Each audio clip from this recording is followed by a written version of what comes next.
Welcome to our channel. Need to verify your Grubhub driver account? Follow these essential steps to complete the verification process and start delivering orders. Step 1. Download and open the Grubhub for Drivers app. Create your account if you haven't already registered as a driver. Step 2.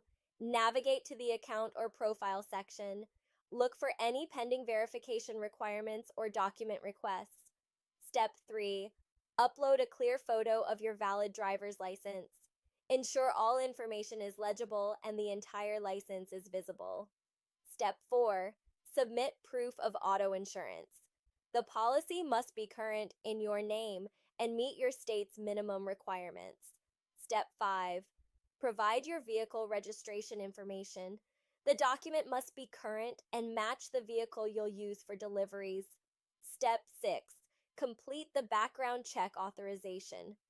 Grubhub will verify your driving record and criminal history for safety. Step 7. Submit any additional local requirements.